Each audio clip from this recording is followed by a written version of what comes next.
Hello, good morning, good evening, sir. Teacher, it's evening in my country. It's evening in my country. Wait. Good evening, everyone. Hi, good evening. Wait, let me just get my.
Let me just change my background.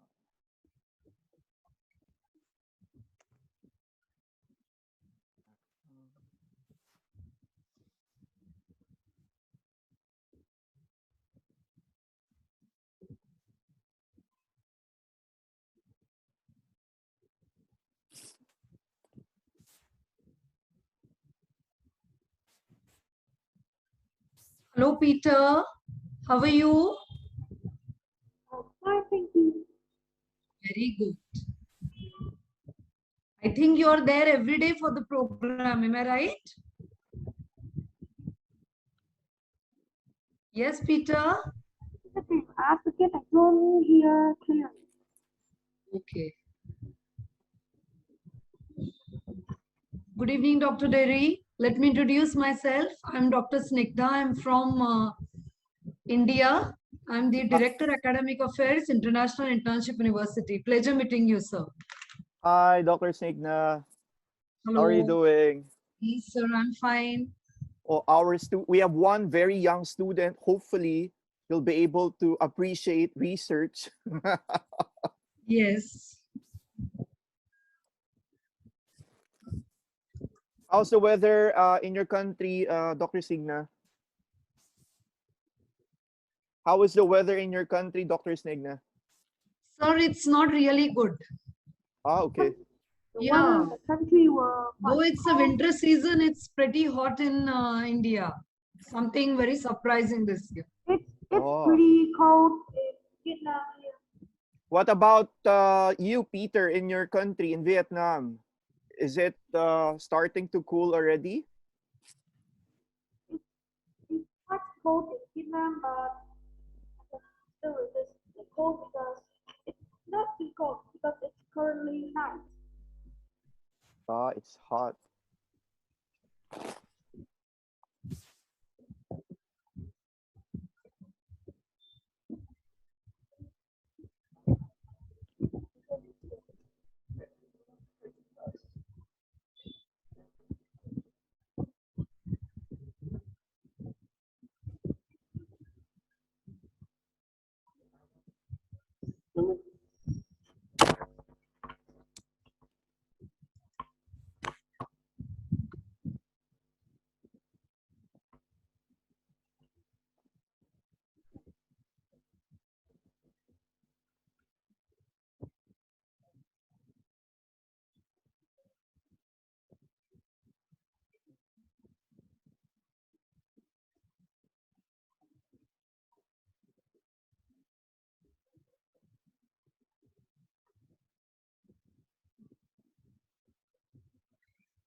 Hello, Corina. Good evening. Good evening. Hello. Evening, Corina.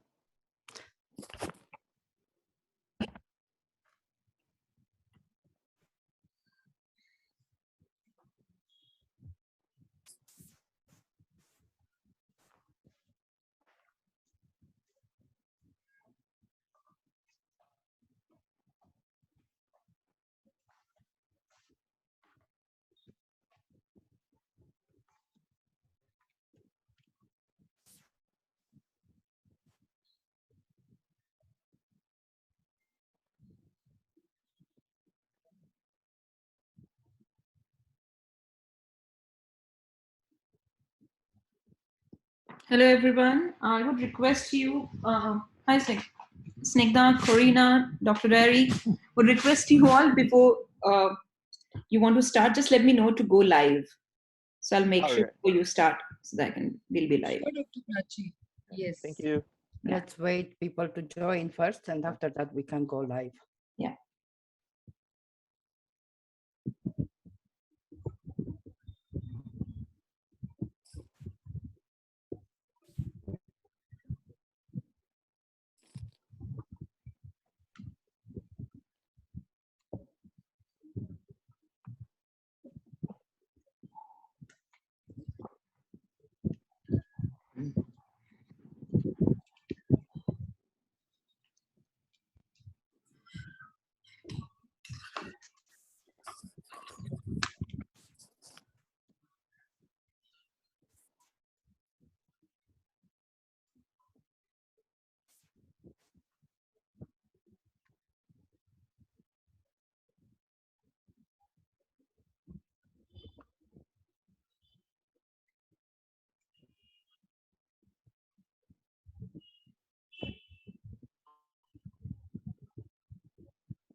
Peter, it's cold in Romania as well.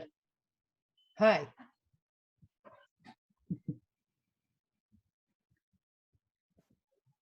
Where are your colleagues today, Peter? They will join later, maybe. Nothing to ask again. I can't hear clearly because currently there are a lot of noises in the place. Oh, Indonesian student is here. Hi. Nice to see you here with us. Coco, welcome to BCAP.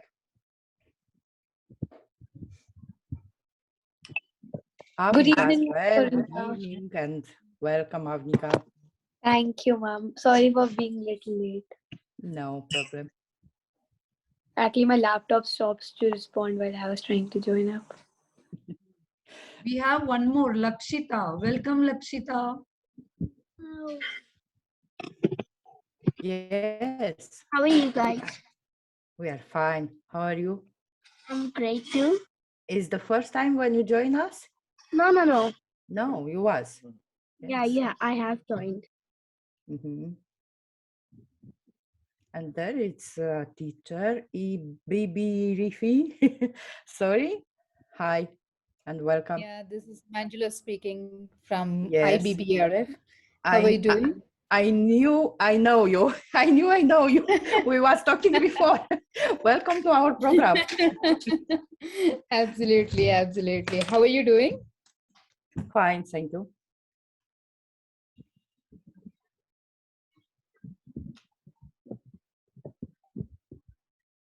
And Prem, our friend from Malaysia.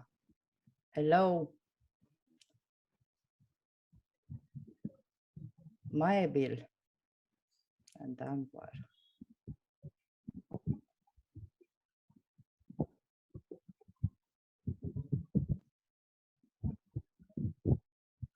Dr. Karamala, I believe is the first time when you join us. Most welcome. Hi, Isti. Nice to see you again. Are you there?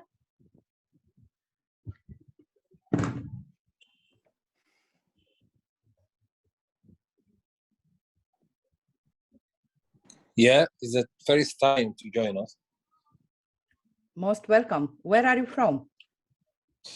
I'm from Poland. Wow, Poland. Yes, you are not... but originally I'm Sudanese. Yeah. Okay, Poland. It's not far away from Romania. I'm from Romania. Okay, nice to meet you. Nice to meet you too. Okay.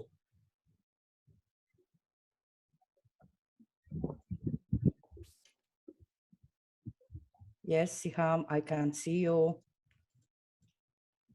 Welcome.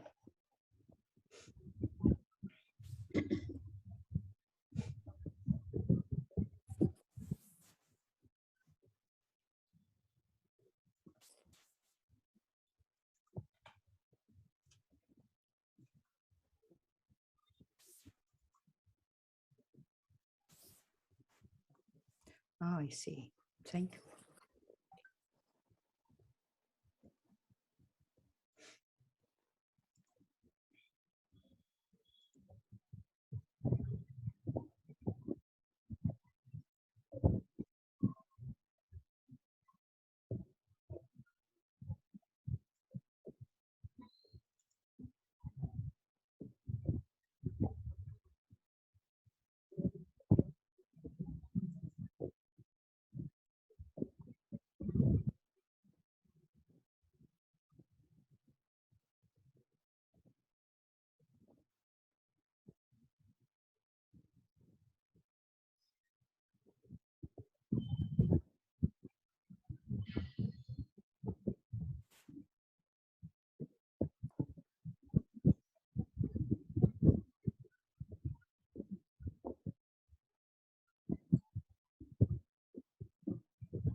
Dr. Prachi, are you there?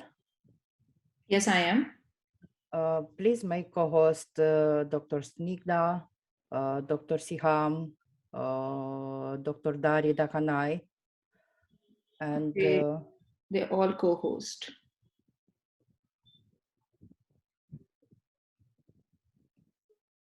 Dr. Siham is not yet. Doctor? Siham.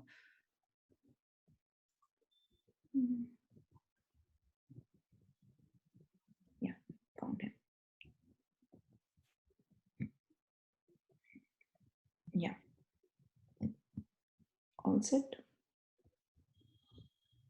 And Simran is there? Simran Kaur. Let me search. I think no. No, not yet.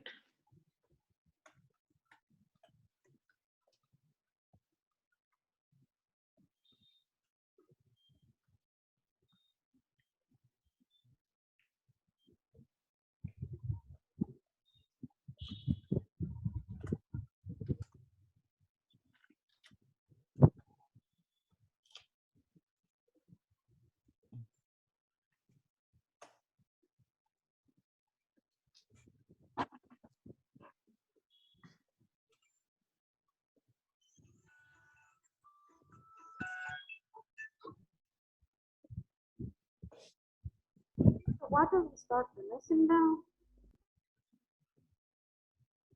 Sorry? Teacher, why don't we start the lesson now? I don't get you. When will start or Teacher, when do we start the lesson? soon, very soon we will start. And I believe we must start. Maybe people will join after or no. Yes, Coco, do you want to say something? Okay. Okay, Dr. Snigdha, over to you. Dr. Prachi, we are beginning. Allow me 1 minute. I'm just going live.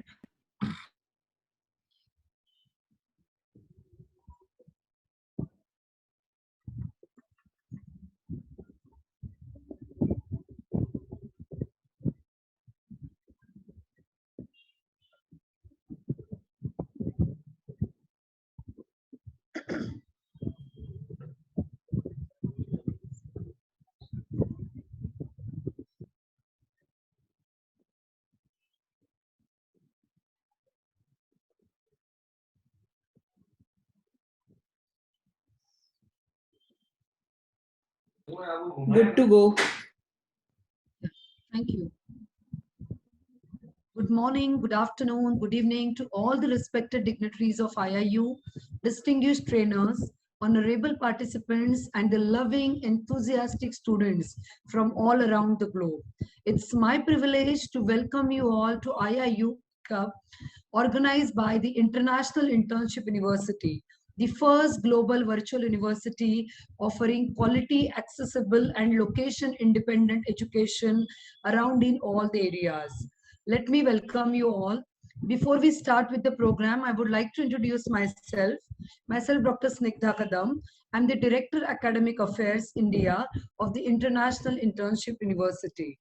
Before we start, let's pray to the Almighty for the success of the event and seek His blessings for the well-being of everyone on this globe.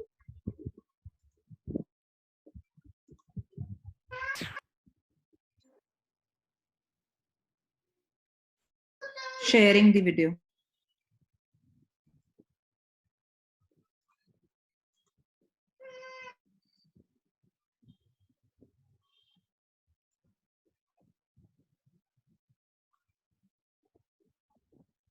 The doc now, but I think it's an older version. Can you send an updated?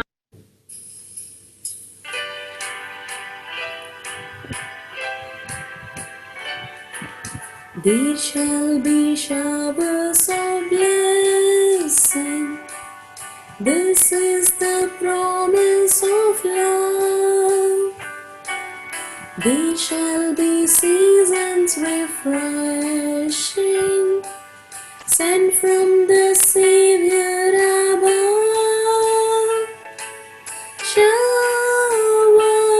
of blessing, showers of blessing we need. Mercy drops round us are falling, but for the showers we plead. There shall be showers of blessing, precious reviving again, over the hills and the valleys, sound of a burdens of rain. Showers of blessing, showers of blessing we need. Mercy drops round us are falling, but for the showers we plead.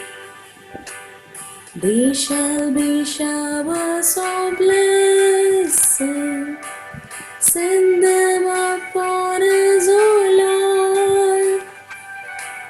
Grant to us now a refreshing. Come and now honor thy word. Showers of blessing, showers of blessing we need. Mercy drops round us are falling, but for the showers we plead.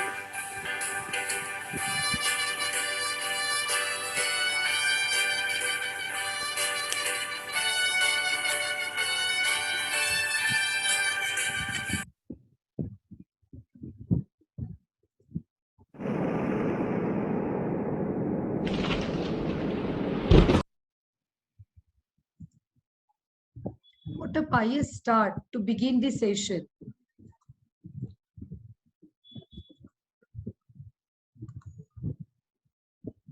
Knowledge is the power. Information is liberating. Education is the premise of progress in every society, in every family, in the entire world. Welcome to the world of knowledge and education. The International Internship University, IIU, is building a better and brighter future for all young learners and is committed to providing quality, accessible, affordable, skill-based virtual education to all the young learners of the globe with the aim to provide internship opportunities and research facilities. IIU is metamorphosing the conventional education system by cutting down the additional cost and providing access to more than 1,000 plus courses and internships to their e-learners across the globe. IIU has been accredited and affiliated with the World Education Organization and International Accreditation Organization and collaborated with all the world's topmost universities and educational institutions through the platform of Massive Open Online Courses, MOOC. IIU provides various certificates, including diplomas, graduation, post-graduation diplomas, post-graduation courses, honorary doctorates. IIU has received many accreditations as per the international standards for its innovation, vision, creative ideas, research, and white paper publication. The vision of IIU is to let the torch of knowledge illuminate the world. There is always that one person who has the vision, the thought, the idea behind a successful venture and organization. And if we talk about the man behind the success of IIU, is none other than our beloved co-founder and COO of IIU, Mr. Piyush Pandit sir. A committed and inspiring social activist, a passionate educationist from the last 2 decades, providing education to the students from various social and cultural backgrounds, possessing excellent administrative, verbal communication and written skills. He is a next-gen speaker and a passionate writer. The versatile Mr. Piyush Pandit is the founder of Swarna Bharat Parivar and chairman of Piyush Group. The visionary Mr. Piyush Pandit had just one dream. No child should be deprived of education. He concords the world's first virtual internship university during a pandemic, the International Internship University, the IIU. The words are not enough for his dedication and hard work. Mr. Piyush Pandit, the multi-talented and devoted personality, has received a plethora of awards, recognitions, and honors in the acknowledgement of his contributions to social work, education, entrepreneurship, and so on. The list of his milestones is endless. The purpose of education is to make good human beings with skills and expertise. IIU Backup, biggest interactive knowledge exchange program, which involves 100 trainers, 100 schools, students, teachers from across the world are involved into this. The program is for 30 days, wherein 15 interesting topics will be covered. You all are invited along with your friends and colleagues to be a part of this biggest interactive knowledge sharing program by International Internship University. So friends, today's topic is how to prepare a research paper. And the schools involved are Government Teachers Training College, Bangladesh, Fergana State University, Uzbekistan, and UTAS, Oman. Now, for this wonderful event, I would like to welcome the trainers for the day. Professor Dr. Siham El Kafafi from New Zealand. Ma'am, you are requested to give your introduction to our audience, to our dear students. The stage is all yours.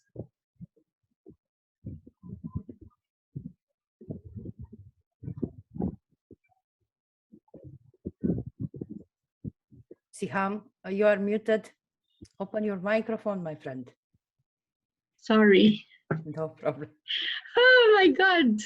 Thank you. Thank you very much for Welcome. your introduction. Oh, I gave a long speech. Thank you. Thanks Please, for that wonderful introduction. I would Thanks, like Karina. you to introduce a little bit yourself to our students and our colleagues here, please. Okay.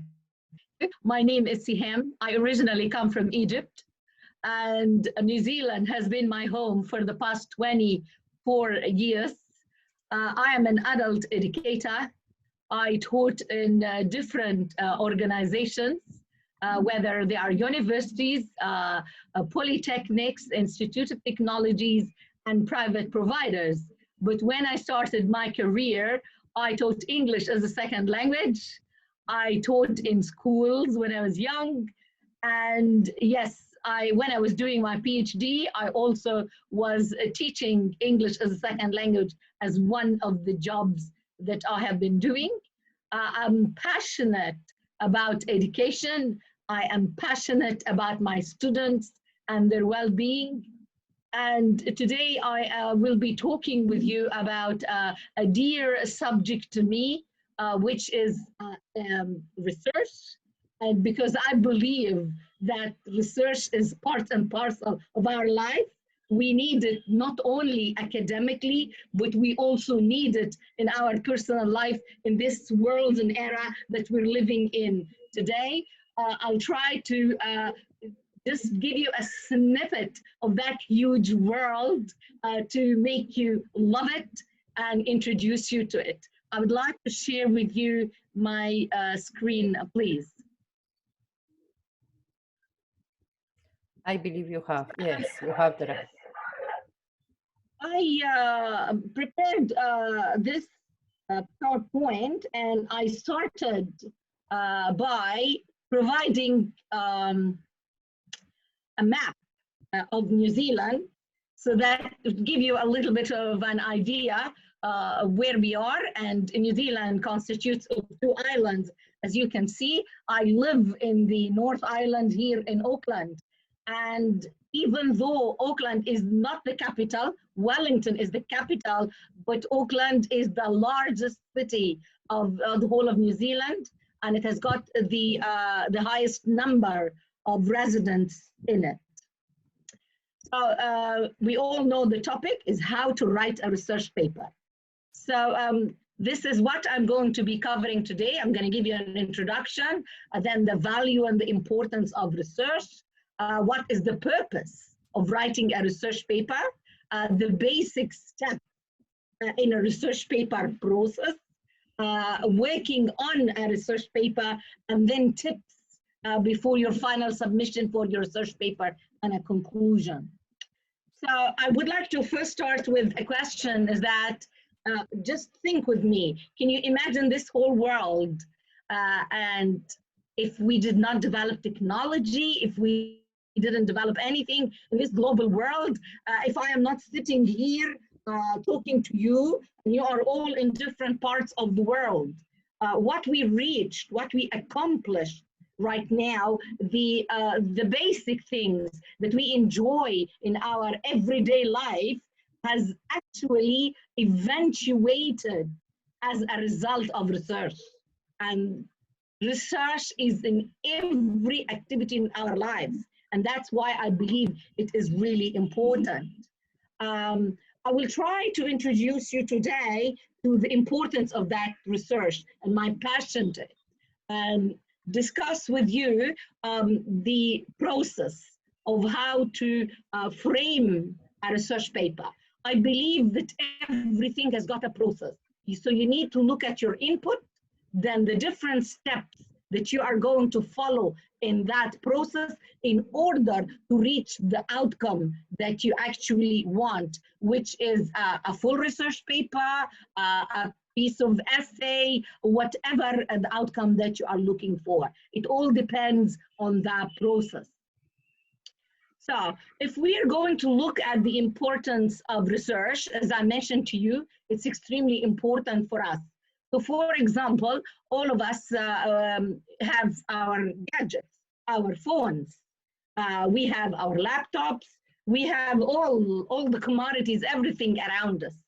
So before you go and purchase anything, you need to go and do your research. You need to be able to find out what is available out there and what fits and suits with you in order to be able to make a decision for that purchase.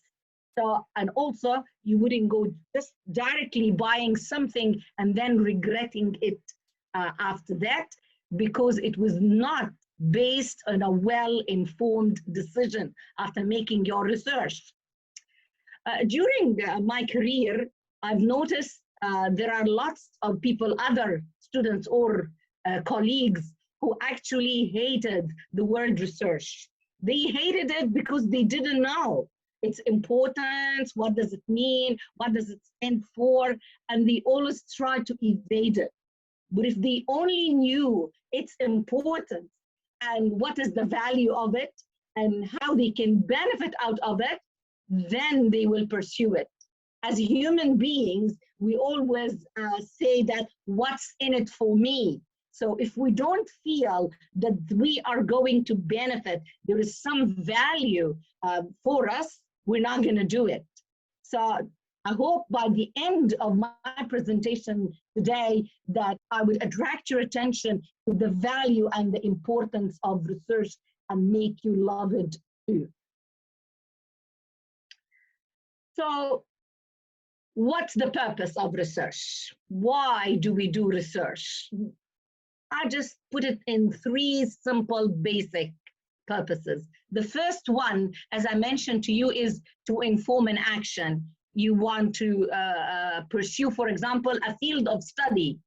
If you want to go and attend a certain school or a certain university, you are going to go and research and look at the possibilities out there before you make your final decision. So you are informing your action through research. The other thing is that you want to prove a theory, because there are lots of theories there. We do a lot when we are studying in organizational behavior. We want to see, for example, what motivates the employees within an organization. So you do your research, you do your framework. So you want to prove, is it yes or is it no, or what is it exactly? The other thing is also contributing to the body of knowledge. We all hear, for example, about different theories of leadership, and you want to see which one is more effective and which one would be more rendering the motivation of your employees. Or for us as educators, how are we going to, for example, motivate our students? There are lots of things that we conduct and do also as adult educators, and that helps develop the knowledge. It helps our students. It helps us when we move from one cohort to the next. This is just a list for you to show you some of the benefits of research and some of the uses of it and pursuit of knowledge, to understand also the rationale behind certain topics. As I mentioned to you earlier, as human beings, we have this inquisitive mind. We don't want to just be robots and do things without understanding why, what is the reason behind it. Also, it helps us to solve problems, find different scenarios and solutions for it, maybe improve our practice. We're doing well, but we are right now in a global world. We seek continuous improvement.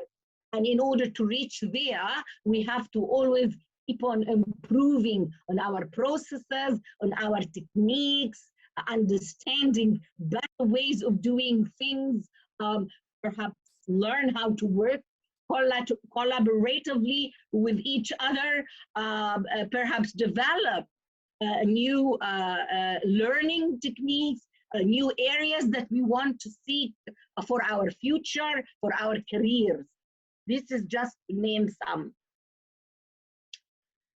So usually when you want to do research, you have to ask yourself specific questions, and answering those questions will help you put you on the right path before you start.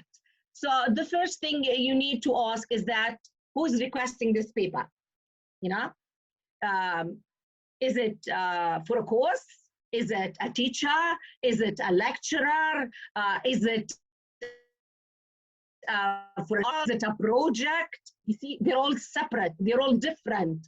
They have different ways of doing them, different techniques to approach them. Also, you need to find out, is it going to be assessed? Is it for a course? And accordingly, you will, what are the requirements? So you see, again, it's a process step by step. So if you find out who's requesting it, for what purpose, then what are the requirements? What are the instructions that is required for this research paper? And what are the specific characteristics of this paper? So is there a specific format? So usually teachers or lecturers, they usually give you a format and tell you what is the topic, what do they want, what should be the content, and how is it going to be marked. If it's going to be a project, also you have to have the requirements of that project, the beginning date, the ending date. If it's going to be a journal article, for example, there is author's guidelines that you also need to look at. So whatever it is, there are specific formats that's required for it, and you need to know. And of course, importantly, most importantly, is the deadline. We all live by deadlines here, so we need to look at that to prepare ourselves beforehand, before that deadline. And just a tip for you, please read the instructions carefully. I know we're all busy in this global world. Everybody is having several hats. We are having lots of engagements in different directions. So lots of us skim read, but it's very important, if there is instruction, to read them carefully. So this is just a simple, basic steps if you want to write a research paper to follow. So let us look at it. First thing, you need to identify and develop your topic. So selecting a topic can be the most challenging and difficult part to start with in a research assignment. Of course, even you can say that, well, my teacher or my lecturer is going to give me the topic. Yeah, but they give it to you vast enough that you need to go deeper, and in order to focus on a specific area within that field you're studying, whether you are studying the whole field of leadership, the whole field of motivation, the whole field of organizational behavior, entrepreneurship, innovation, whatever field, you need to focus on an area or a specific question that you need to tackle and find an answer to through that research paper. So once you decide on the topic, then you start searching for information. Each school, university, you have, aside from the library, everything is digital nowadays. So you have different databases. You need also to learn how to go through those databases in order to pull out the required information and locate the material that is relevant to your topic. And there is techniques of going through those myriad of information, of resources, and deciding which ones are the suitable ones for you. That's another field that I go through with my students to teach them how to skim read, how to choose what is actually valuable for them versus if there is some resources that doesn't really fit. While you're doing all that, it's very important that you take notes, and you then to be able to start to decide what is the framework of that paper, what are the ideas that you need, and then start citing your resources. It's extremely important. One of the pitfalls that my students show me when they are giving me a draft is that things are written and they are not referenced, they are not cited. And when I ask them, where is the reference, where is the in-text reference? oh, later, we will write it later. I suggest, please don't do it later. You can spend hours searching for that reference again. Save yourself that panic and heartache. It's also extremely important that you allocate time for proofreading before your final submission. So this is like an overall quick basic steps that you need to take care when you are writing a research paper, designing a research paper. So these are a few tips, as I mentioned to you, when you are writing your research paper outline. So you need to write an outline, and when you decide on your topic and you establish what is the purpose, you need to start filling an outline. And for me, an outline is headings.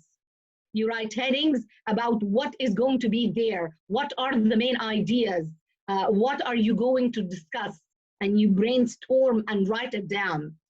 I had an advice long time ago when I was doing my undergraduate from a kind professor in the American University in Cairo.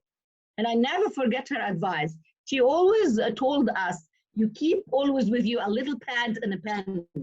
Keep it beside your bed, keep it in your bag, keep it in your car, keep it everywhere. So any idea that comes to you, you just quickly jot it down. If you tell yourself later will never come, you will immediately forget. That paper and pen will always help you. It will help you to organize your ideas. It will help you to jot them down. It will help you to put the main points. And we reflect on our thoughts in different times or different ways or different places.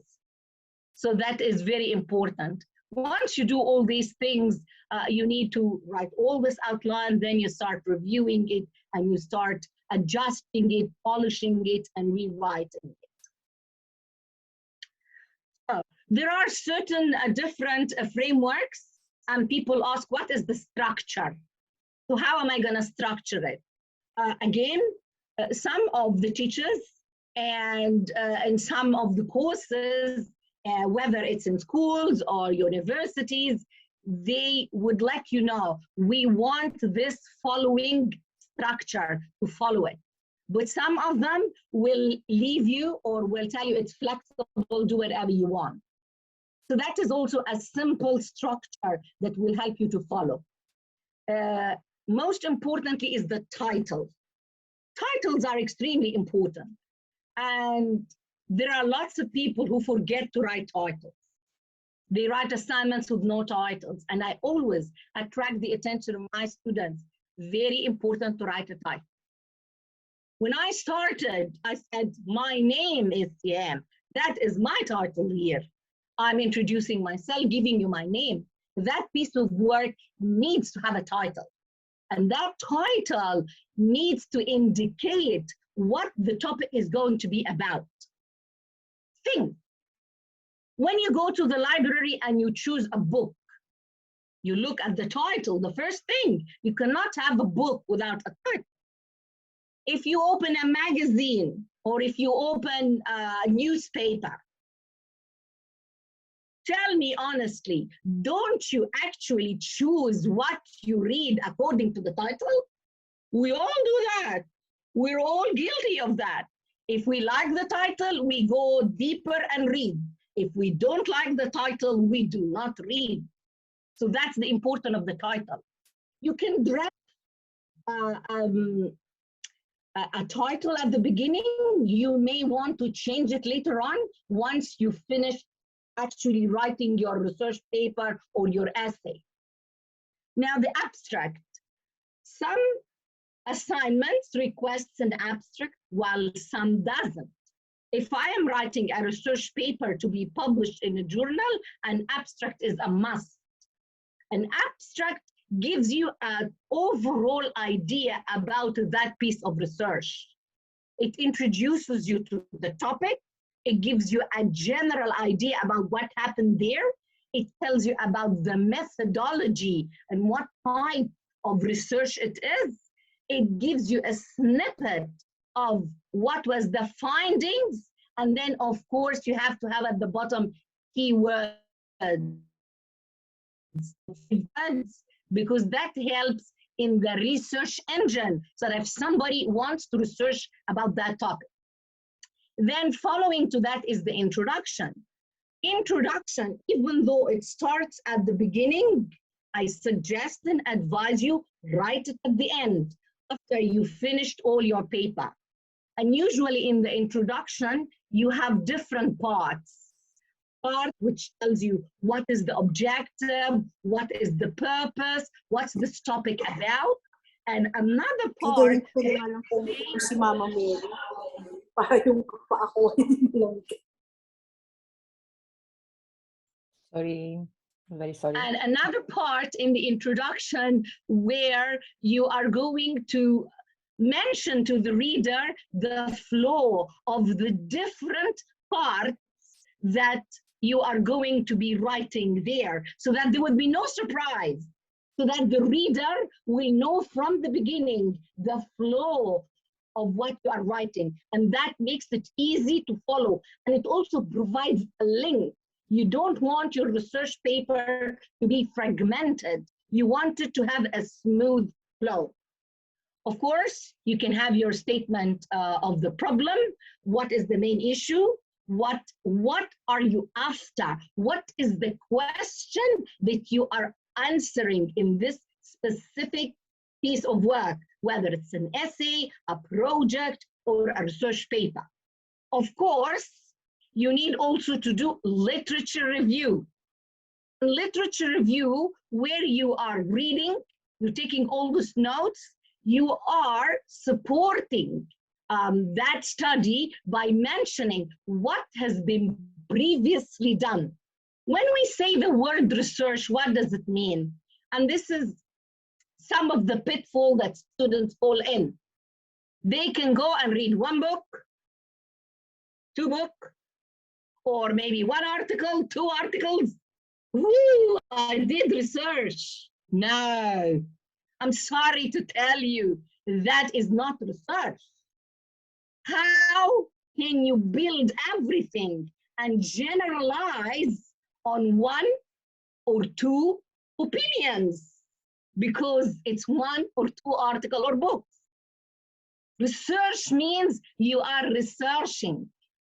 You come and tell me, oh, come on, Siham, so how many do you want me to read? By the way, in lots of your assignments, your teacher, your lecturer will tell you minimum, for example, 5, minimum 10. It depends on what is your level, what is your study, where are you at, you see? So research means you are going out and reading. And sometimes at the beginning, you need to read. When this is a new topic for you, you are reading to learn about it. You are putting the first foot in the door to understand what this whole topic about. What is this whole area and field? And then you are trying to deduce the areas and the things that fits with you. That's why you need to take notes regularly, and you need to keep track of all these references and resources. That literature shows how deep your understanding is, how thorough you are. It says something about you. And also, because if you are still a novice researcher, you need to show that you are supporting anything you're saying with robust research. And you need to take opposite point of views, pros and cons, people who are with, people who are against, so that you have a big picture, not a tunnel visioned one. When we start in a new field, in a new area, we are still not having a clear idea. So in order to develop your own thoughts, your own beliefs, your own direction. It's by reading. You see, I always tell my students, you can't write if you don't read. And that's for me too. I believe in that. By the way, I do not preach what I don't practice. Then after the literature review, which is the previous work that has been conducted, you are going to start talking about the method of study. Is this a quantitative? Is this a qualitative? And that needs another lecture in another time to go in depth about what is qualitative, what is quantitative, and how are you going to collect your research methods, how are you going to collect them. And then afterwards, you need to start looking at that data you collected, analyze it, how are you going to interpret it in order to reach results, finding. And according to that, some of the research papers requires you to write recommendation. Again, depends on the topic, depends on the requirement. And some, you'll only have to say conclusion. Please remember, in the conclusion, do not put any new information. Lots of us fall in that trap. The conclusion is summing up everything, no new information. And then, of course, you need to have at the end your list of references. The APA style is worldwide practiced and well known. There is another format which is called the Harvard review style, but this is only a few universities that tend to use it. But I've noticed like 90% of the different organizations I worked in, they tend to use the APA style.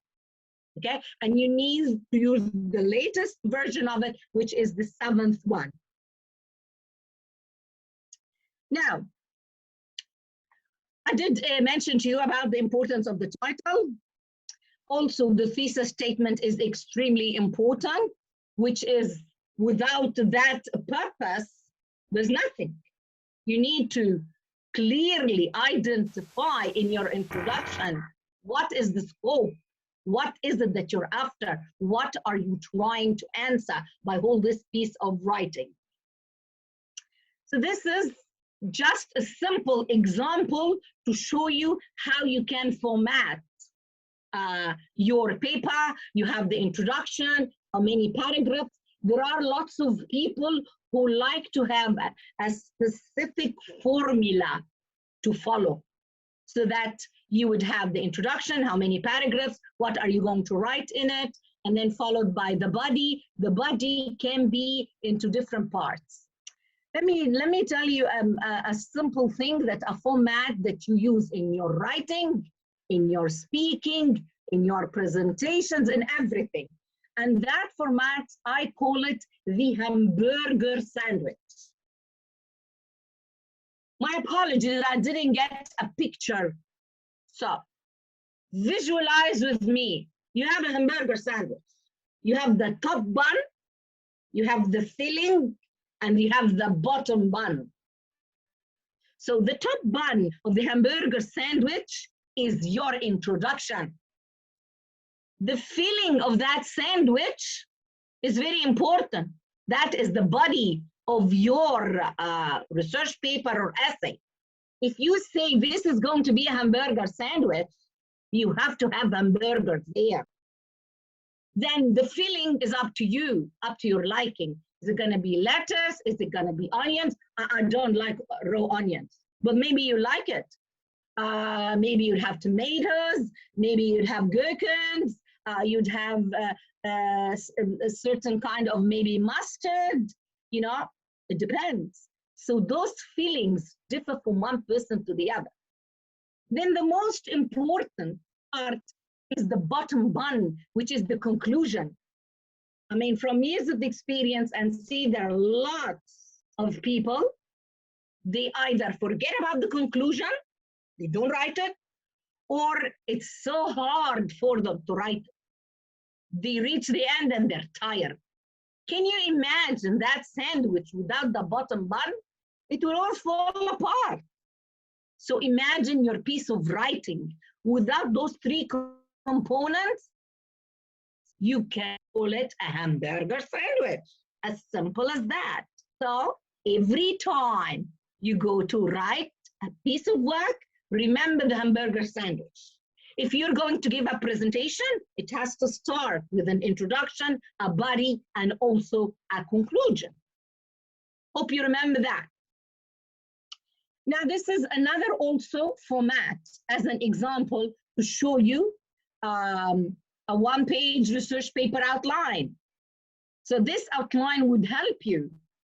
You fill it in. There's the abstract, there's the introduction, as I explained to you, the purpose of this paper, the literature review, your research question, the methodology, the findings. But there is something missing here. After the methodology, they missed the part where it says you need to analyze your collected data, because you mentioned the methodology and also how did you collect your data? And then you need to analyze it. How did you reach those findings without an analysis? And then you can have also recommendations and then conclusion. So that's just an example for you. So, as I mentioned to you, I hope that I fulfilled the purpose of this paper, which is introducing to you to how to frame very simple framework for how to write your research paper. So I would like to end with this quote. Research is to see what everybody else has seen and to think what nobody else has thought. And that part, this is what we call your contribution to the body of knowledge, because that piece of work is yours, you own it. You should be proud of it. Research is creating new knowledge. Thank you.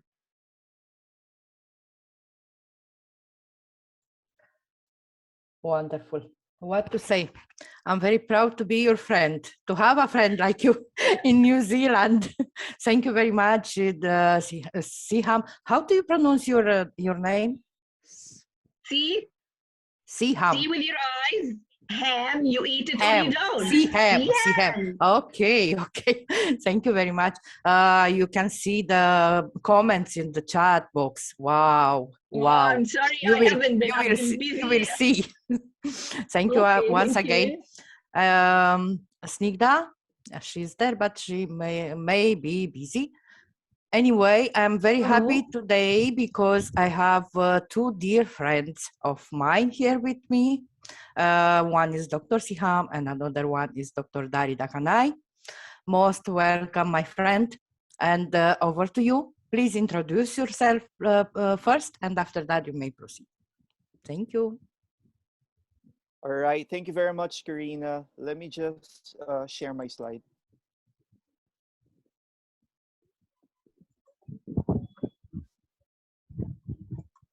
Very interesting. Like you was talking with each other. You will touch COVID period. All right. So good evening, everyone. I'm very happy to be part of this International Internship University session together with Karina and the rest of the distinguished guests for this evening. I'd like to say good evening also to my colleagues in the Philippines in St. Patrick's School of Quezon City, and also our dear students who are watching also. And of course, to the educators and teachers all around the world. So, research in the COVID-19 pandemic and the fourth industrial revolution. So, I am Dari Idakanay.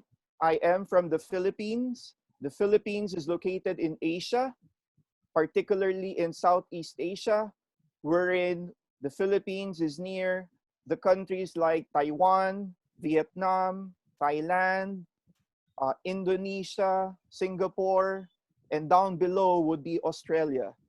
I am currently the director for academics at St. Patrick's School of Quezon City, and recently was appointed as the deputy director for the International Internship University for the Philippines. Okay, so COVID-19 started, huh? And the way we do things, especially in research, has changed because it's so difficult to do research in school because of many limitations. And we have to respond to the needs of the new normal. And that's why you have to be able to view the new normal as something as a VUCA. Volatility, there is uncertainty, complexity, and it is ambiguous. So a lot of things have changed in our world today, and so many concerns. Politics, globalization, terrorism, the e-commerce, cryptocurrency, even plagiarism is a major issue when we talk about research. According to UNESCO in 2021, 87% of the world's students, that is around 1.5 billion learners, have been affected by school closures. And I'm glad that many of the countries in the world today are now opening up and students are now slowly going back to school. And so many concerns. Online class, flexible learning, students are already tired. What more you give them research? So difficult. It gives them a lot of headaches. And even addressing mental health concerns, and you add up to research. And things again have changed because we do it online. For teachers who are here, you teach your students research online, and it is more challenging. And when you talk about the pandemic, you know, a lot of topics that we can actually talk about. We talk about quarantine, we talk about clinical trials, we talk about mental health, we talk about online learning, and many, many more. And that's why when we talk about the pandemic, there is a change in the way we do things in research. And that's why reframing the research design, we have to adapt to new methodologies as seen here in the screen, and transitioning research, changing the methods, overcoming it, and we have to uphold certain research standards, especially in the issue of plagiarism. We have to teach students in terms of values. And we also have to be flexible in trying to be able to understand our learners in doing research. I'd like to welcome all of you, especially our students, to the 21st century. And when you talk about the 21st century, we are in the fourth industrial revolution. And you notice here that so many things that we can talk about and do research in the fourth industrial revolution, including the pandemic, mobile devices, augmented reality, okay, the big data analytics, and many others. So this is the fourth industrial revolution. And you see here so many possibilities of doing research in the different topics, as you can see here. And even your very own teachers, no, are trying their best to be able to do research to help particularly your students. Research is a complex process. I have to admit, it's not easy. Okay? That's why even my very own students had difficulty. I'm talking about my senior high school students who are doing research. Almost half of them would not be able to finish the research because, you know, they're not interested. If students in the senior high school are having difficulty, of course, those who are taking their master's and PhD would also be experiencing the same. Let's try this game, 4 picks in one word when we talk about research. All the words in the game are synonymous to our topic, which is research. So happy guessing. First is this one. Anyone who would know the answer? So when we talk about theory, I actually said the answer already. So the answer is theory. So when we do research, we actually would consider theories to back up our research. And when you talk about research, we need to be able to have this one, and it's the output. It's very important that we have an output when we do a research. And of course, when we do research, this is all part of education. It's more fun to do research, really very fun, and hopefully you'll be able to like it. And there are possible starting points when we do research. That number one, you would like to improve what? Some people are unhappy about what? What can I do to change the situation? I am perplexed by what? Blank is a source of irritation. So what can I do about it? I have an idea I would like to try in my class. And how can the experience of the blank be applied to blank?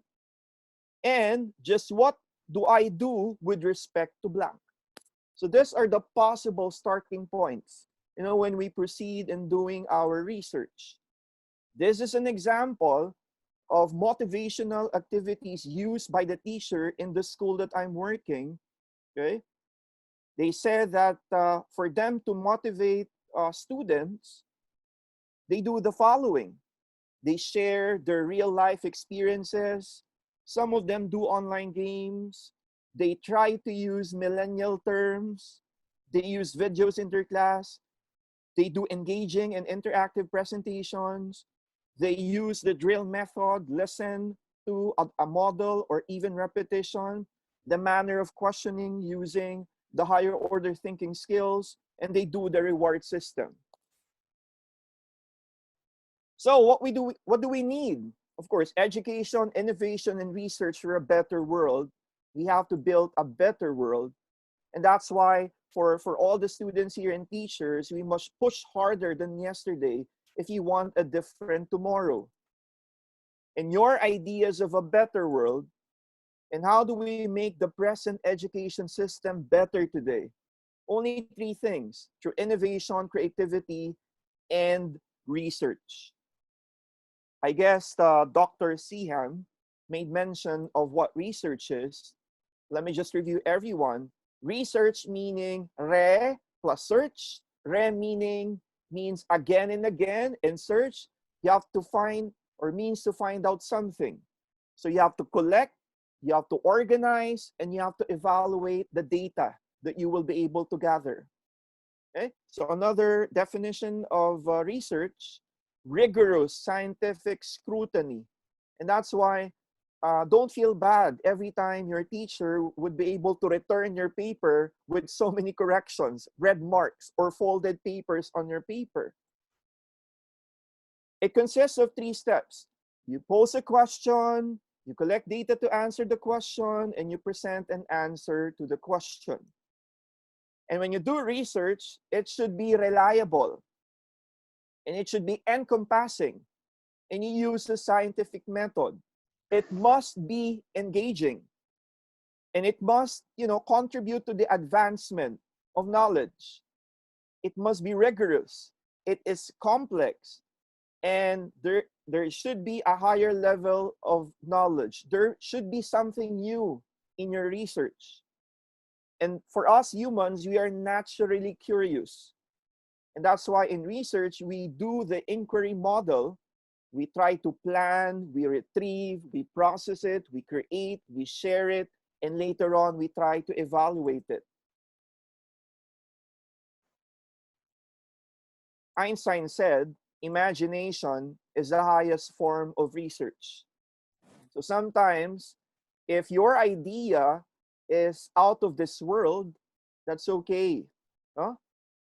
If later on you can come up with the research with that idea, then well and good. A DNA nanobot was created that can target and kill cancer cells. This is a product of research. Scientists at the MIT created a robotic fish in order to help study ocean life. Remember, humans cannot stay longer deep in the ocean, but this scientific breakthrough made it possible. And that is because of research. Ooredoo tests world's first self-driving 5G flying taxi in Doha, Qatar. And this is not something new because other countries are also doing the same. Thank you to research. In UK, driverless cars will be on UK roads by 2021, says the government. This was in 2019. Maybe, it would be a halt. They might not be able to implement this one because of the COVID scenario, but maybe soon. Thank you to research. Research, again, is creating new knowledge. I think this was made mention earlier. And the best inventions of 2021, according to Time magazine. Thank you to these inventions that made our lives so easy. Okay? For example, you use your cell phone. When you want to travel to an unknown place, you can just use the Waze, or you can use the Google map, and you can go to your destination. Thank you, research. And also research, when you do research, of course, Dr. Siham made mention two types of researches you can do. You can either do the quantitative research, you talk about numbers, and the qualitative research, which you talk about description or words. Example, this was made by research. The happiest countries in the world, number 1 is Finland. Okay? Notice, no? Finland, Iceland, Denmark, and the other countries in Europe. And so, let me just wake, everyone, students and educators. Our main goal when we do research is to help the whole personality of each child through motor, sensory, and intellectual learning situation in doing research. And if you want to become a 21st century student or educator, okay, and what do we need, okay, to become a game changer and an academic researcher? Normally in the Philippines, we have this one, okay? We do the, it's a blood compact, but I'm not going to ask you to do a blood compact, no? But it's an online blood compact for everyone. It's an ancient ritual being done in the Philippines to seal a friendship or a treaty or to validate an agreement. So right now, all of you who are here, we will do an oath of alliance, okay? So as we may be able to do research. I am a 21st century student and educator. I am academically and technically competent. I look at things from the other person's perspectives. I offer genuine appreciation and praise. I love my students. I love my teachers. I love my country. I show and express loving kindness to everyone. I harness the mighty power of enthusiasm. I am prayerful. I respect the dignity of others. I am not critical of others. I give people a good reputation to live out, and I keep a sense of fun and balance in my life. I am professional. I can do research. I love studying, and I love my work. Our oath of alliance. Before, okay, you notice in the 1960s, you see students doing this one. But today, it's quite different, no? And I challenge all teachers, no? Because of this scenario, we need to do a lot of things in terms of doing or creating new methodologies. And the answer for that is research. And that's why we have to plant new seeds of knowledge, skills, and attitudes amongst our students and co-educators. And the only way to do that is through research. I said earlier that research is difficult, but please never give up. It might be hard today, tomorrow will be worse, but the day after tomorrow, okay, will be sunshine because your advisors will help you out in your paper. The importance of research, I think this was also made mention earlier. It should promote people's interdependence or interpersonal relationships that the world needs for solving its societal problems. And that's why we do research. Research studies happen in any field of knowledge, from business to education to engineering to law, nursing, and many others. Research helps in a way of understanding and interpreting social interactions, okay? And many more. So research is what I'm doing when I don't know what I'm doing. There will come a point when you do your research that you would tend to talk to yourself that you don't know already what to do. And that's the time that you're actually starting your research. You ask help. Research is to see, I think, yes, Dr. Siha made mention of this one, to see what everybody else has seen and to think what nobody else has thought. And later on, we would be the change we want to see in this world. And some trends in research today that you might be interested, like technology. You can do research on artificial intelligence, which is a trend right now, integrative learning experiences, online learning, learning management system, robotics.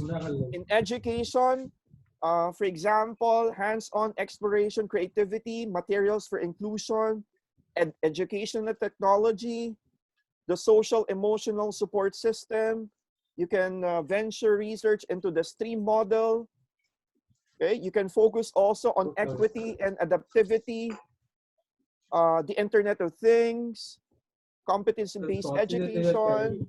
You can do research on gender innovation, health standards, protocol, safety, culture, civic, social innovation, foreign languages, and even strengthening of the liberal arts education in a post-truth world. You can do research on that.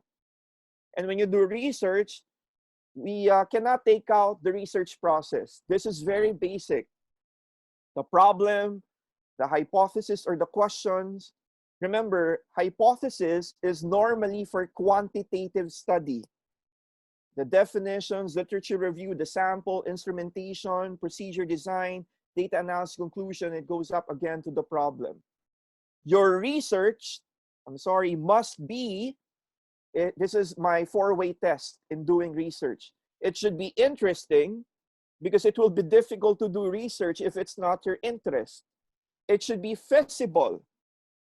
It should be research worthy, and it must add to the new body of knowledge. It must be something new. And there are research formats that you have to consider, and you should be asking your research advisor or the school that you are studying of the research formats. This is very important so as you will be guided. And even, let's say, for teachers who would be submitting journal articles or papers in a research conference, you must be able to check the formats. This is an example of a thesis format of the school that I'm working. Okay, so you notice here that we have the proposal and the final paper. So in the proposal, there is a title page, the table of contents. Okay, normally in writing thesis, okay, especially in the master's, in the PhD, you do it by your own. No, especially when you do the title page, the table of contents.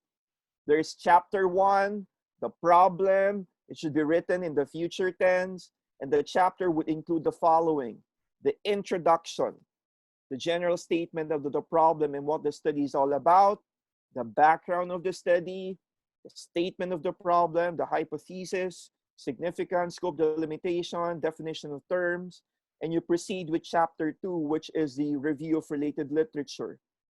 And the other side is the final paper. So in the school, in St. Patrick's School, we have the proposal, which is chapters 1, 2, and 3, only until the methodology is chapter 3. The research design, the locale, participants, instruments, the data gathering procedure to be used, the data analysis, the ethical consideration. Okay, and then for the proposal, of course, you have to be able to put your references. Okay, but for the final paper, you would have chapter 4, results, analysis and discussion. And chapter 5, the summary of findings, conclusion, and recommendation, the references, appendices. And sometimes, the school would require you to be able to add the curriculum vitae. And note that the paper should be written in APA style. The proposal, again, would include chapters 1 to 3, list all in-text citations in the references, and the final paper includes chapters 1 until the curriculum vitae written in past tense. Remember that if it's the final paper. So in a research paper, it's very important that you cite. Okay? The most commonly used format is the APA format, but there are some schools that might be requiring the MLA format, the Chicago style, and the ASA format. But dear students and teachers, don't worry about the APA format because you will be able to learn that. No? And there's another format. Normally, this is the IMRAD or the IMRD or the IMRAD model or the format. Okay, the title, the abstract, the introduction, the study site, the methods, results, discussion, conclusion, acknowledgement, and references. So you have to be aware of the formats that you will be using in your research. For example, let me give you some examples of research papers that the senior high school students, this is grade 11, that was presented in a research conference in De La Salle University. And it's a case study of teachers' technical competencies in an online distance learning system. Imagine, no? A grade 11 student was able to have done, a full-blown research paper, of course, through the help of the advisor. So it is possible. And to our dear teachers here who are listening, if a grade 11 student can do research, what more, you dear teachers? These are the other examples of the grade 11 research papers.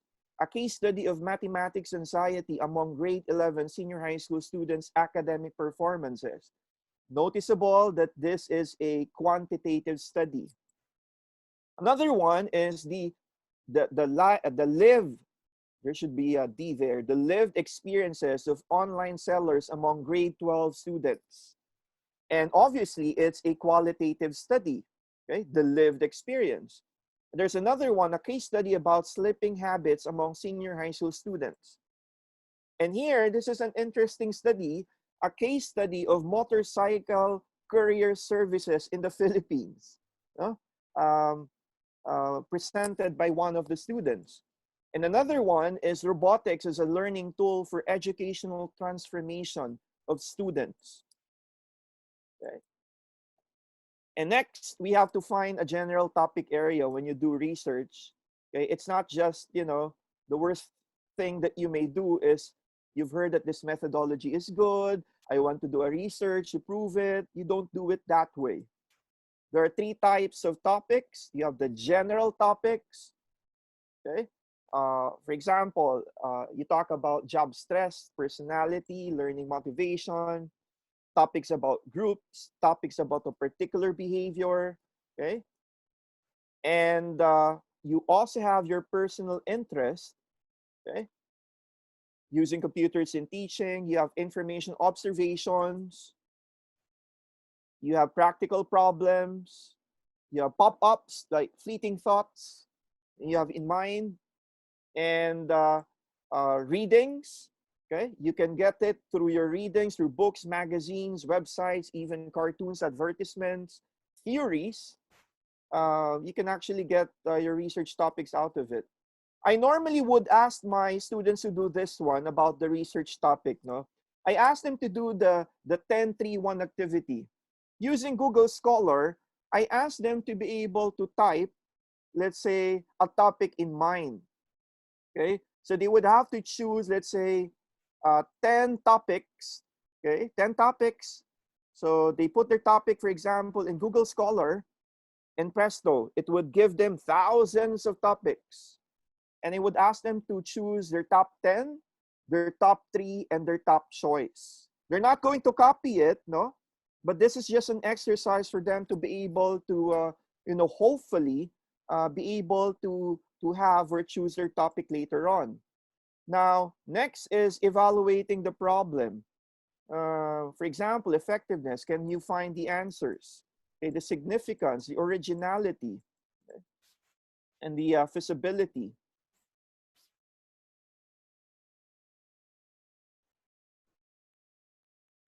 There are also familiar topics. Okay? It's too safe or too easy. Too easy. Literature review will be all positive.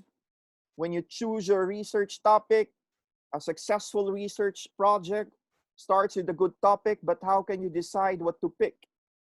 You have to read your assignment carefully. Okay? You have to read the instructions made mentioned by Dr. Sihan. Okay?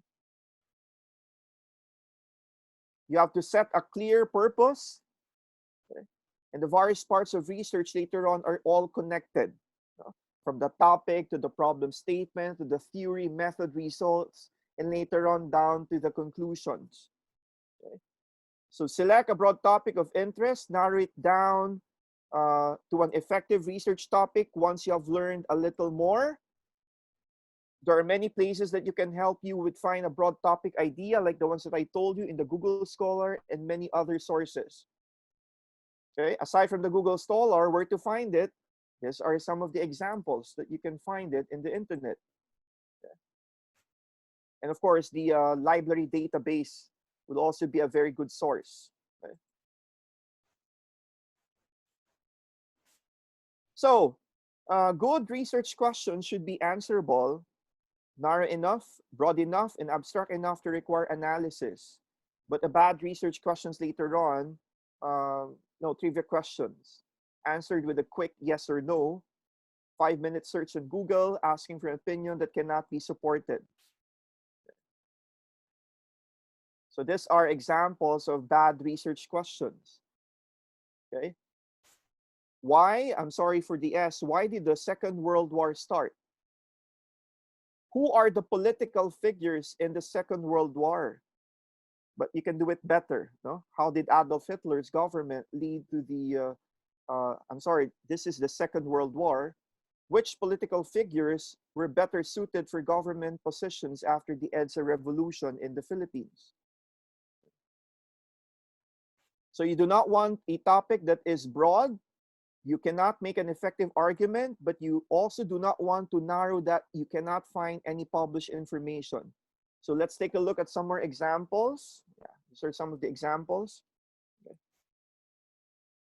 So I'm going to skip with this good topic so as we can go to the more important ones.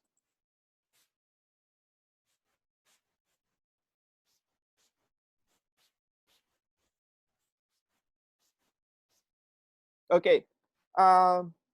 Interesting is that when you do your introduction, this is the normal format I'm asking my students to do.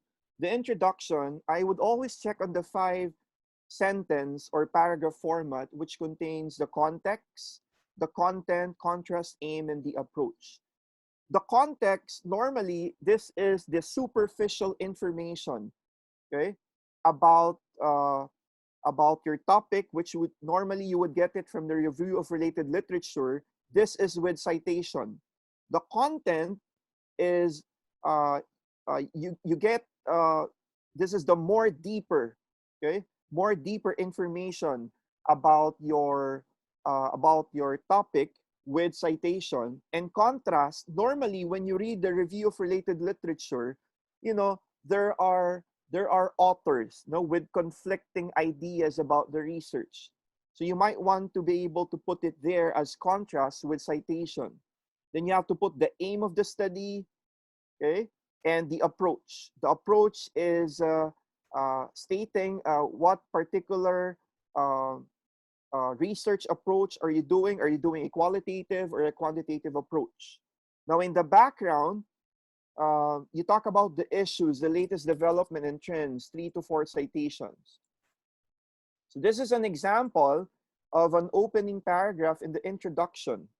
Okay? You notice here, parenting style is a well-established influence on child development. Okay, so you talk about the context. Research indicates that different parenting styles are generally predictive of academic and emotional adaptation in children. So you talk about the content, okay? And the third sentence is the contrast. However, some research has suggested that the influence of parenting style may vary across cultures and by immigration status. So again, there is a citation. But noticeable also in this citation that the references used is kind of old already. In research, it has to be more or less, 5 years. Okay? 5 years, because later on you might be questioned if your references is too old already. The fourth one is the aim. The aim of the current study was to examine how parenting style among first-generation immigrants from the African diaspora influenced child development. And the approach. The study examined parenting style and child outcomes with the community of Somalian immigrants in the northern eastern United States. So the 5 basic pieces of information usually found in the introduction would be the general statement. I call it the context. The general statement about the literature as found, the content. The contrast, a statement about the literature is missing or where there is an answered question. The aim of a study and the general statement of the study approach. And next, normally the statement of the problem, okay? Many of the students and even teachers who are taking up their master's and PhD, they don't do it properly when they do the statement of the problem. So normally I would want my students to see, or I would usually check 4 important parts. The general problem. State the problem of the study is what? Then be specific. Look for a citation or a number to substantiate your problem. And you have to state your purpose statement. And the last one, the problem of the study will be answered by the following research questions. Okay. So I guess these are the type of research according to descriptive, analytic, exploratory, predictive. Okay. I won't be talking about this one, probably in another research session. And we have to keep in mind of 2 important researches, like the qualitative and the quantitative, which is very important. Qualitative, you use words, images, and it's subjective, where quantitative research, it deals with numbers, logic, and objective. Now, both researches are equal. Okay? You can either, if you're good with numbers, you can do quantitative. If you're not good with numbers, you can do qualitative research. But if you're good at both, you can do mixed method. So in the data, you have qualitative, description, and quantitative. You talk about numbers. Okay, examples. Okay. So in qualitative design and qualitative design, there are different types under it. Okay? For example, in qualitative, you have the phenomenological, ethnography, grounded, case study. In quantitative, you could either do experimental or non-experimental, okay? And many others. So I guess this would describe both researches. So I won't discuss this further, okay? And I guess I would be ending in that part, no? In terms of doing the qualitative research. When you do qualitative research, this is just a tip to everyone. You must be author specific when you do qualitative research. You have to identify the author that you will be using when you do qualitative research. Okay, for example, when you do grounded theory as part of your qualitative research, be able to be familiar with the following, okay, authors, and it will be very helpful. Let's say when you do ethnography, it would be interesting to look for the following authors. You have phenomenological research, you have Colaisi, Georgi, okay, and many others.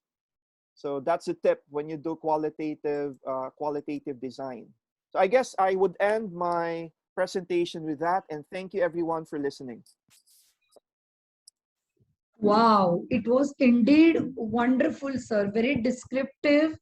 And I think each one of us present here understood how to make the research paper or the research presentation. Thank you so much, sir. Thank you so much. Miss Corina, would you like to give some inputs?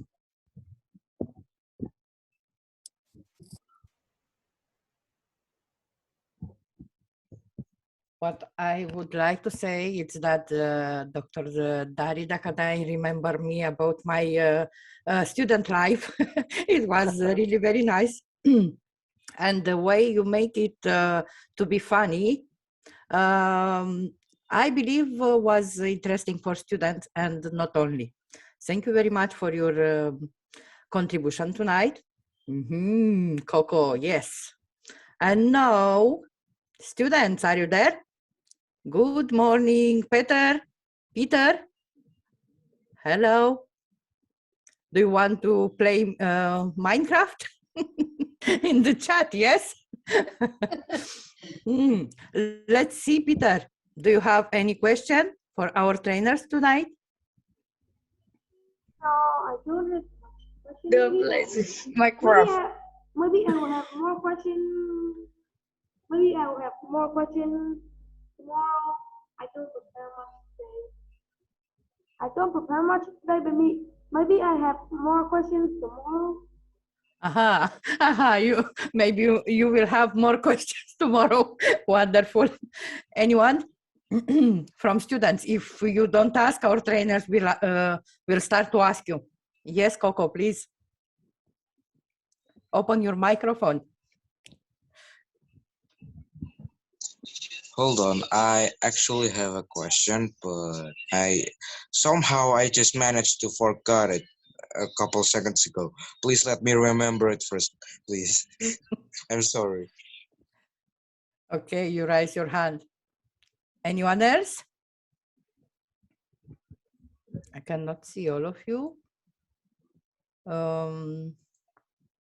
If you don't have any question, I will ask my friends. Well, I would like to ask one. Yes, please, Avnika.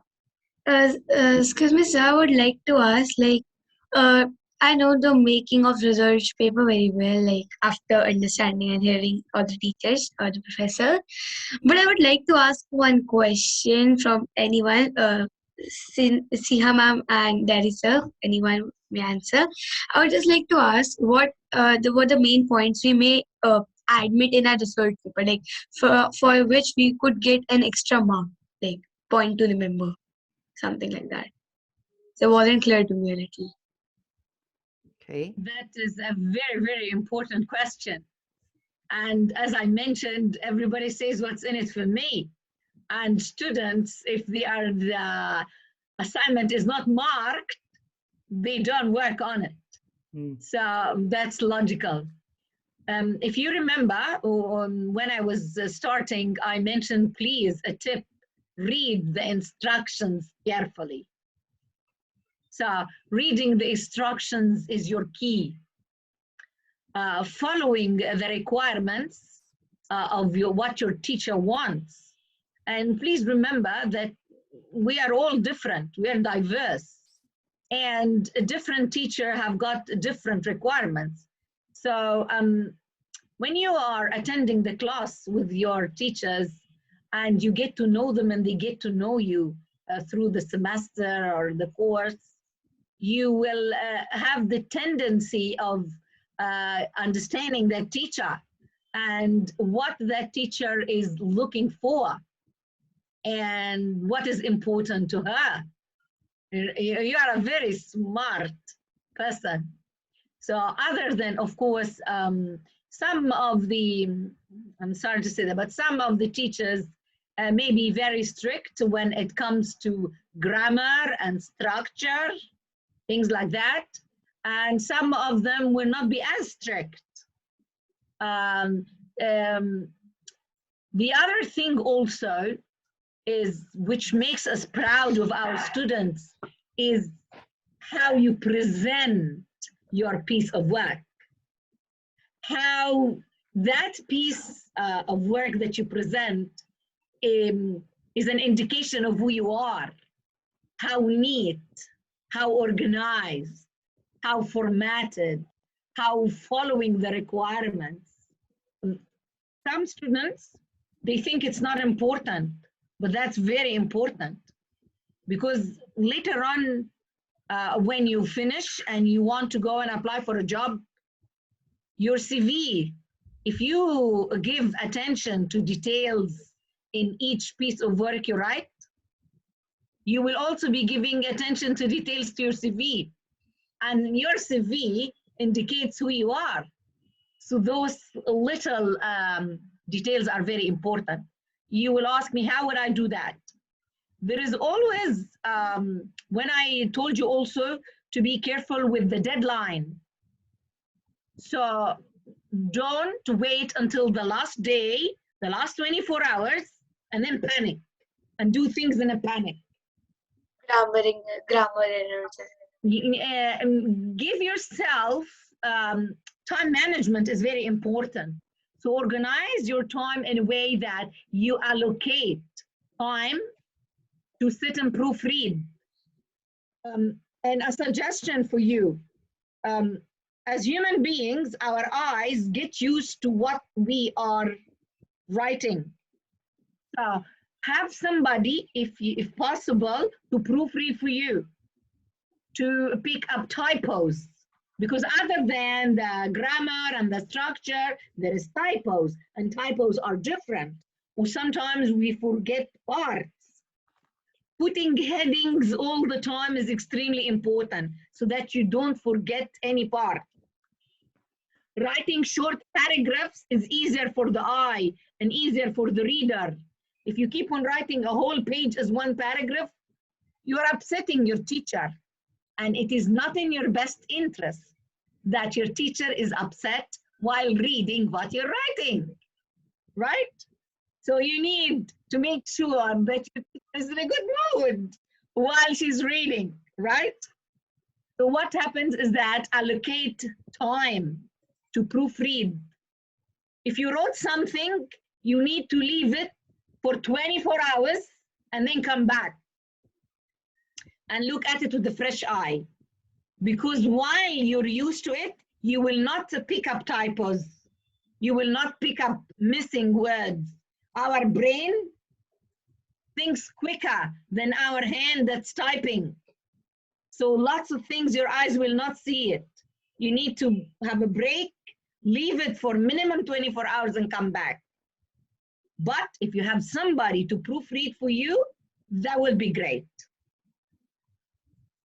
Thank you. These are just some tips. I think I'd like to add. yes, you know, Arnika would like to hear the answer from Dr. Dari. First, when you do research, I told you, or I told everyone earlier, it should be your interest. Yeah, it should be interesting. Like, let's say, if you do a research about Minecraft, why not? Okay, because that's your interest. Number two, it should be feasible. Number three, it should be something new. And the fourth one, it should add to the new body of knowledge. As a student, you know, you have to be patient. You have to be patient. You have to be committed. You have to be enthusiastic. And you have to be hardworking. Don't worry about the grammar and the statistic part, because, Dr. Sia made mention, there is someone who can do that. The grammar, the statistics component. Don't be afraid of, let's say, when you do quantitative study, because it's all about statistics, numbers. Don't be afraid, because there is someone out there, a statistician, who is going to help you. Unlike before, if there are some people here, when you do your research, you do it all alone, and that's so difficult. But now, you can ask, a lot of professionals who will be able to help you. Your grammar, the statistics, and many others. Thank you, sir, and thank you, Sigma ma'am, for the amazing information. Thank you, Avnika. Anyone else?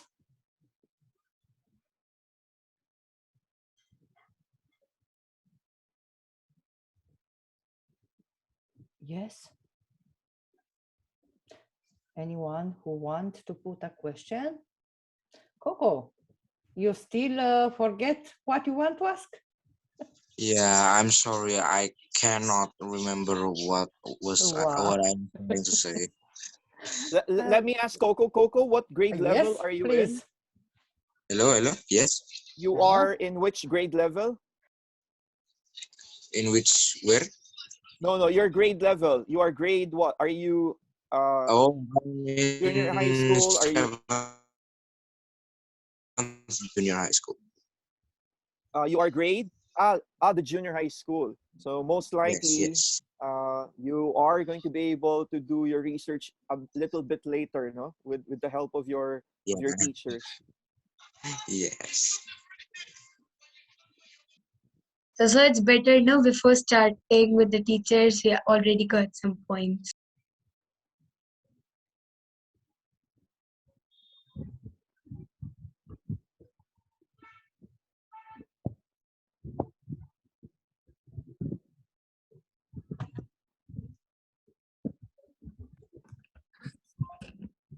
Okay. Sorry. Anyone else who want to ask something our trainers for tonight? Please don't miss this chance. You will regret tomorrow. We have two wonderful persons here. They are amazing teachers, and I am very proud to be connected with them. So please, let me see who is here. If not, Siham, you can ask them something. Let's see how much they pay attention to our discussion today, if they don't want to ask. Well, I don't know what is their level really, but there is an important thing is that, which I think Dr. Dari mentioned, is that, and usually when you're on a higher level, like master's level and things like that, or on a project, you always, people come and ask me, what is the topic that I should use for my research?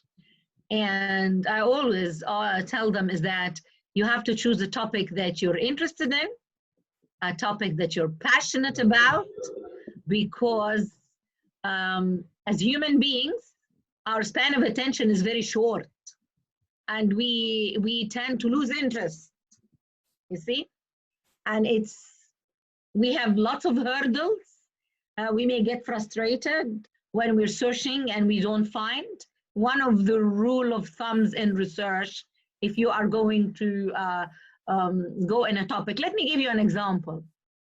When I first started doing my topic in my PhD, I wanted to do it on water, and actually in relation to the human consumption and for us, and its effect on us from the health perspective. As I used to work when I was in Egypt in a research project that was to do with schistosomiasis, which is a waterborne parasite. And also I love water, and I believe the importance of water for our existence. And when I first came here to New Zealand, that was a very sensitive topic. There was lots of stigma about it. There was a big scandal that happened at that time with the contamination of water. Lots of councils here did not want to discuss it. They didn't want to talk about it. One council only had a research, and when I tried to contact them, they wouldn't give the report. So one of the rules of thumb in research is that, as we mentioned, we talked about literature review. So when you are looking in research, there are different phases. You need to start from history. You need to start from the background. What is the origin of things? What did your predecessors write about until now? So what happened till now? So if you look in the literature review, you have to use publications with different dates. Older ones which is theories. We teach until now theories that started in the 50s, like Maslow's hierarchy of needs. Wow, very popular. Everybody, every man and his dog knows about Maslow's hierarchy of needs and the basics of the psychological motivation theories. So you have to provide this old theories, but then also in your literature, you have to have the latest publications, or else it will be called dated. Okay? So when you are doing that, if you are researching a topic and you cannot find resources and publications on it, abort. You have to change your topic. That is one of the biggest hurdles that lots of researchers are confronted with. It's true that we are asked to go and research in a field that, or an area that nobody did research before, because you need to add to the body of knowledge, but also it's a balancing thing. But also you need to find research conducted on that field. If you can't find it, you have to move away. So accordingly, I could not do my research from the angle that I wanted here in New Zealand. So I shifted, and I could not do it on the human health and the consumption. I started looking from another angle, still about water. So I started looking at the management systems and what is happening here. I started looking at the environmental policies and what is the water grading system and what does it mean. And they didn't have, at that time, they were using the WHO's system, and it was starting to be new here. So I shifted my interest in my research. So if I was not very keen and interested in that topic in this area, I wouldn't have been able to pursue it. I confronted a lot of hurdles, but because I was passionate about this field and that topic and this area, I managed to shift it in a way and to pursue it and to continue my studies. So for all of you, you need to ask yourselves, what are you passionate about? What is it that you want to do? Where are you heading? You see, you need to ask questions. You need to have this, and you are all very intelligent and have this inquisitive mind. So even if you're not having research this term, you're having it next term, or maybe in another year or another two, you need to prepare yourself for that and think about it, because one time you will need it. I have seen in my classroom different types of students. Some students, you would ask them, why are you here? What do you want to achieve? They answer you. They know, they have a plan. But some others, they would stand there and tell you, I don't know. So why are you here? What are you? Well, my dad told me, instead of sitting at home and doing nothing, go and study. So this is why I came to university. I mean, don't make anything stop you. Later on, you will know. You just need to look at what do you like and follow your passion in your heart. Yes. What do you think? Would you have a comment about that? What do you think about what I said? Do you agree? Why? Don't tell me because you said it. Or if you disagree, what's your opinion? Of course, it's very important to follow your dream and to make it to come true. It's very, very important. But you see, it's not very easy because there are students and students, families and families, and values are different from country to country, from family to family. It's okay. There was a question in my chat, in my private chat. Lili.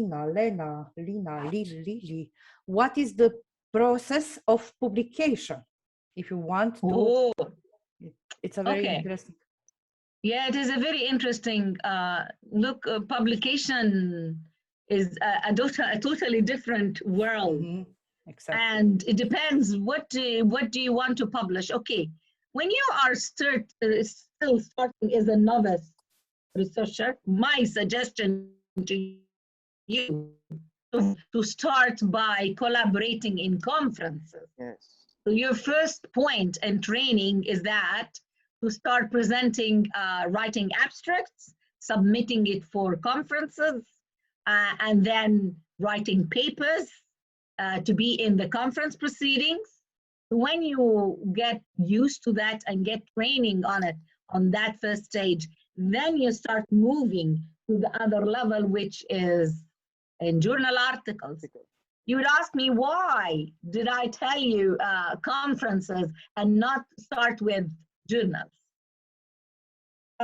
Journals are very strict, most of them, and especially the level A journals, the category A journals, and they do reject a lot. You don't want to start your career in publishing by being rejected. That will some people may put them off, but some others may actually fuel their fire and make them pursue it more. As we just mentioned, people's actions and reactions differ. But in order to be in the safe side and to go step by step and train yourself, start with maybe perhaps if there is competitions in your school, start by writing. Maybe start by training yourself and writing in newsletters, step by step, until you get used to, so you move higher and higher. When you know the steps and these little tasks or little achievements would motivate you, gives you the confidence so that you would go higher. Now, once you reach, if we're going to look at conferences, it's of course advisable that you would choose a conference in your area, your field, or most of the conferences worldwide are multidisciplinary nowadays. So you need to be careful that there are deadlines, there are regulations for writing the abstract. So you need to follow their requirements, because lots of them, they grade your abstract. In order to accept it, they give you gradings for it. And then afterwards, there's also instructions, guidelines for authors. What do they need to write and how they write it and then submit it. Deadlines also are extremely important. Once you want to go higher and, for example, start with journals, the journals also, sometimes there are special issues that is in a special topic and people are invited. But sometimes you want to approach a specific journal and you know, some of the journals, the academic journals, they publish annually once.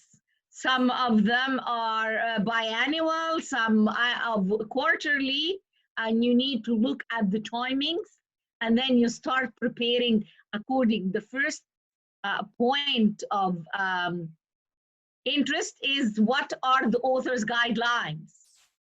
You need to also know that all the journals have what we call blind peer review process. Okay, so your paper goes, some of the journals will have 2 blind peer review, 3, it depends what is their regulations. So what they do is that when you submit your article, your research paper, it goes to people who are well known in this field, who would read it and look at specific things.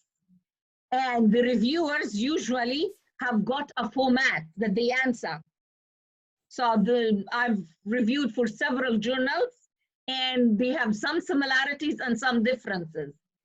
They look at, is this topic relevant to that journal? Have you, your abstract, is it explains clearly what is the topic about? Have you had thorough literature review? Is it relevant? Is it up to date? Does it cover all the required points? Is your methodology clear? Did you explain it clearly? Of course, all the different parts. What about the findings? Was it explained clearly? All these things in the forms that the reviewers look at. Some reviewers, of course, are going to give feedback. So the editor-in-chief will come back to you, or if there is an administrator for that journal, will come back to you and give you the review. Some of the journals will wait until they get them. It can take a month. It may take 2 months. Some of the journals who are very busy, it can take the process a year. Or they never reply to you. Yeah, this is really bad. Actually, it may happen. That's not good. It's not good. So what happens is some of them will wait until the 2 or the 3 reviews come, and then they give it to you, they email it to you, and they ask you to review it, to change, to see what you want to do.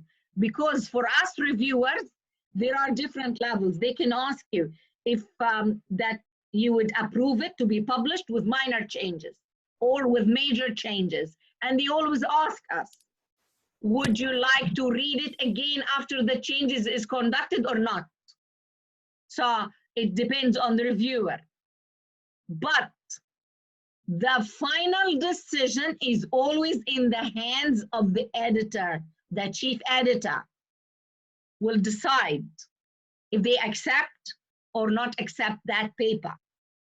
And then you have the right as the author to either accept those changes, or you have the right to actually justify your point of view. So sometimes a reviewer who is may not be very knowledgeable in your area, or may suggest something to you that can impact. It is not in your methodology. So if you know your research very well, you have the right to argue and say, sorry, that was not my focus. If you're requesting from me to change and add another, for example, you're doing qualitative and they want you to go and do survey. It's not logical. You cannot do that, which it changes the whole format of your whole research. So you have the right to stand there, stomp your foot and say no. And explain, of course, politely, diplomatically, nicely. You see what I mean? Some of them are nice, some of them are not nice. Yeah. So, and then once this is finished, some of them can come back. Lots of people will come and tell you about referencing. This reference is not there, that reference is missing, or we want you to add something that is more up to date, or this is this and this is that. Some of the reviewers are different. Some of them will stress on general structure, because by the way, some of the questions we're asked in some of the journals is English, the English language. How is it written? How is the grammar? Is there any changes? And they ask us to specifically put the number of line, because they give us the paper with line numbers. So we have to specifically say that line, this word, this hasn't been done, this needs changes. And some of them, they ask in general, is there any grammatical errors? Is the English understandable? So again, it differs from one journal to the other. So then they come back, request from you, it's done. And then you go through the process, okay, if there's a little minor editing, and then afterwards they publish it. Bravo, well done. And then they can give you a PDF, final format of it, or, and some of them also, they can give you a free paper journal, but now everything is actually having access to that journal. They give you sometimes free access, I don't know, for how many months or a year or something like that. Yeah, I hope I answered your question. Yes, yes. I would like to ask Dr. Dari Dakanai if he want to complete with something. Yeah, like what Dr. Siham made mention, you can start actually in school, okay, for students, no? You can start in school, and then later on you can co-author with your teacher, like what I did, no? You can co-author with your teacher for students, and I guess in the world today we need to do a lot of collaborative work, no, amongst teachers and even students. Let's not, you know, when you do research, it should always be, you know, I come to realize lately, the past years, no, it's much better to do research with someone else, no, because you would actually, you know, train other people, would help them boost their confidence. You know, when you do research with, let's say, a group of people, your co-teachers, but you know, there are a little problems sometimes. You know, there are some teachers, even if you put them as part of your, you know, I mean, when you do papers, you know, there are only a few teachers who are very interested.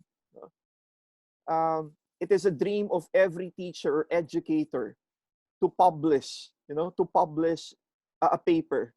If you're a teacher and you haven't published a paper yet or presented a paper, maybe it's high time for you to wake up now. No? Every educator or teacher must be able to present or publish, no, your own paper, from the school to the local conferences to the international conferences. You can do that. Now, if you have now the confidence, you can now go to submitting in journal articles. I think that's the highest level. And sometimes, you know, when you're submitting in the journal articles, some questions, is it Scopus index? Is it Scopus? You have to check on the background also of where you are actually submitting your journal articles or your research, okay? Because yeah, there are a few scrupulous, you know, organizations who would just really use your paper, and you have to be careful with it. So you have to boost your confidence. Don't be afraid, you know, to do research. If you can't do it, you know, you can ask someone. You can co-author.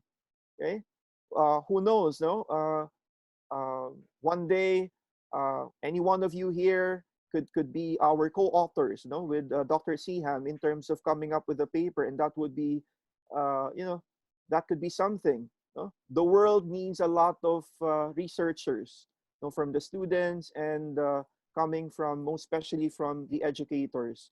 So please don't be afraid to do research. If you don't have the confidence yet, you can co-author with you know, a really a professor or a co-teacher who is good in research, and by the time that you're good already and you have boosted your confidence, and maybe you can do it alone. Yes, true. Thank you very much. I think it's the time to close. Arina, before we close, somebody actually wrote me a question. Yes, we are really late with, yeah, but no problem. Somebody is saying, what is the hardest part of researching? Okay, so that is a very, how shall I put an adjective? It's a very easy and difficult question to answer at the same time. Why? Because there is no one specific answer. Again, it goes back to our diversity and our differences. So what may be simple and easy for me may be extremely difficult for the other person. Very true. So some people have got the talent of, for example, finding a topic. They have the talent of writing about methodologies. They have the talent of researching in databases, and some have the meticulousness of following APA referencing, you see, and others not. So you just go for it, investigate, research, and find out what is it. Dr. Siham, in your experience with your students, the most difficult part in doing the research, you notice in one particular part in doing research. Starting. It is just starting. Yeah, starting in it. Especially, it depends on their level. If they are just novices, just to start, to know where to start from. It's that the first step. Taking the first step is always the hardest, but once you start in it, it becomes okay. The other thing that I find out also is referencing. And some others doing literature review. Yes, RL. So it is different. So, you know, how am I going to do literature review? How am I going to do this and that? So what I do is that I try to find out what is their needs, because there are different needs. And then I dedicate time and allocate it for those different needs. And there are lots of things that it comes by training. I mean, I was not born knowing how to reference. Right now, I don't know, I don't need to go and look at the book, the APA book, to find it. But my eyes can tell me immediately if this reference is right or wrong. Why? Because I do it manually. I never used any programs. So it is stuck here.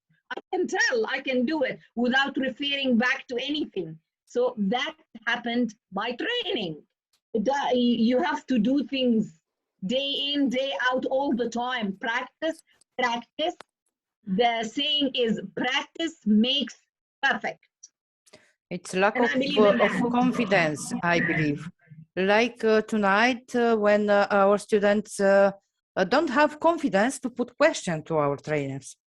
I think everything. Karina, yes. One last.